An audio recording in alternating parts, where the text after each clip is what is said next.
કરવાનું બહુ જરૂર છે સમાજની અંદર। જો આપણે આપણું ઘર સંસ્કૃતિ બનાવવું જોઈએ, આપણા ઘરને જો સંસ્કારી બનાવવું હોય, આપણા સમાજને સંસ્કારી બનાવવું હોય, આપણા દેશને સંસ્કારી બનાવવું હોય તો સ્ત્રીઓમાં શિક્ષણ લાવવું ખૂબ જ જરૂરી છે।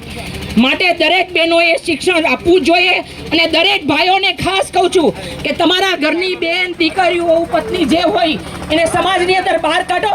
આજે હું સ્ટેજ ઉપર બોલેલ છું, હું જો પેટ્રોલ પંપ ચલાવી શકતી હોઉં તો આપણી ભીલની દીકરીઓ, આપણી મા બહેનો કેમ ઉદ્યોગ ન નીકળે? બીજા સમાજની બેવો જો આજે દરેક સમાજની લેડીઝો જે દેશમાં ક્યાં પહોંચી ગઈ છે, આપણને 50 શા માટે ગણવામાં આવે છે? એમાં વાંક કોનો છે? આપણને શૈક્ષણિક રીતે પછાત ગણે, આર્થિક રીતે પછાત ગણે, સમાજની રીતે પછાત ગણે અને બહેનોનું તો માન ને માન અપમાન થાય। ભાઈ મારે ખાસ કહેવું છે, 4 દિવસ પહેલાની જ વાત છે, ગાંધીધામની અંદર આપણી એક આદિવાસી મહિલા ઉપર અત્યારે એનો કેસ ચાલુ છે। આદિવાસી મહિલા ઉપર એક બીજી જ્ઞાતિના ભાઈએ રેપ કરેલો છે।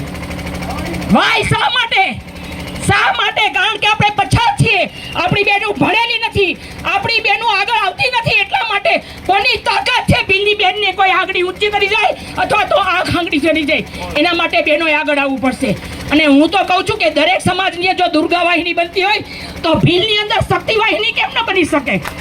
આપણે ભીલની અંદર શક્તિ વાહિનીઓ દરેક ગામની અંદર, દરેક જિલ્લાની અંદર ભાઈશ્રી જે આગેવાનો છે, જે લોકો પ્રમુખો છે, એને હું ખાસ સૂચન કરું છું કે તમારા ગામની અંદર, તાલુકાની અંદર, એરિયાની અંદર શક્તિ વાહિની ઊભી કરો, એનું પ્રમુખ સ્થાન હું લઈશ।